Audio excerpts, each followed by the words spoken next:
As the world falls away, and I can't find a reason.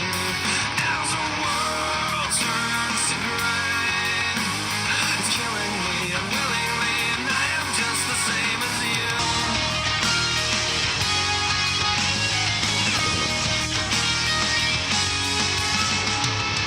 Now here's an episode where they take childhood really seriously.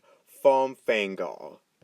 Megan saw a TV spot about a Padres game, which is basically a baseball game, and she's thinking that if we might come there again because they haven't been there in a long time. However, Josh hated by going there because something that really happened in his childhood.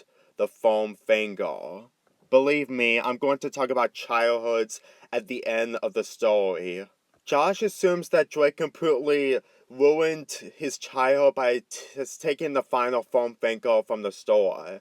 Because in his side of the story, Drake was being a jerk to Josh by having all the girls cut in line. Yeah, that's what he thinks. But what Drake says in his side of the story involves a bit of shuffling, and Josh was the mean kid and Drake was the nice kid.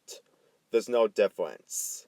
And like I showed you earlier in the review, Drake still had that Farm Fango after all this time. But since Josh, being very furious of what happened in the past, completely whipped the Farm Fango in front of Drake. Which causes Drake to move out of his room so he doesn't have to sleep with Josh. This is when things are starting to get really, really good, but I'll get to that later.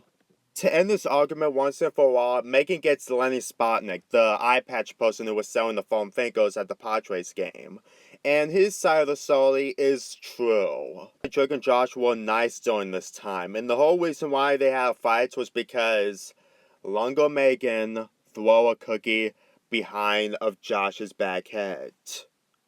No, really, even at her little self, Megan was still aggressive and cruel, but to be quite honest, I don't go against little kids like that because they usually do that no matter what. They just have issues, even if they should deserve punishment. Anyway, here's the reason onto why this episode really works as a great example of childhood.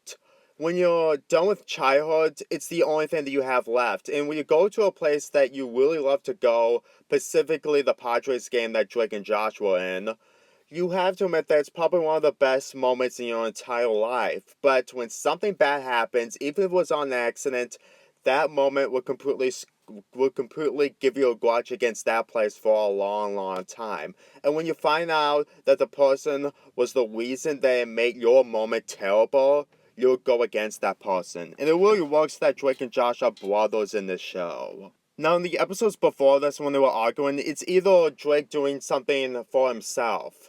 However, in this, he didn't do anything for himself during his past. He just cut people in line, and then Josh was okay that he didn't get the Farm Fango. So apparently it was Megan who started this whole thing.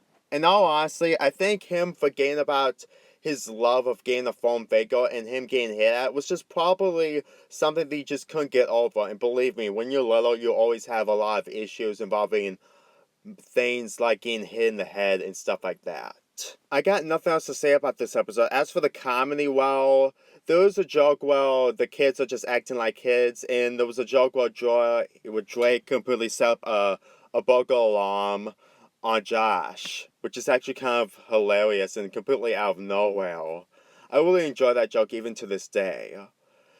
But there's really not much comedy in this since this is mainly focused on the past and childhoods, especially the infamous quotes from Drake and Josh. You calling me a liar? I ain't calling you a truther. This episode is a prime example onto why the show is getting more popular and popular by each season. It's really a shame that it didn't get a lot of episodes when iCarly and Victorious has a lot of episodes. But then again, the actors are getting older and they didn't know what to do after season 4. Well, besides the Christmas movie. So I give this episode a 9.5 out of 10.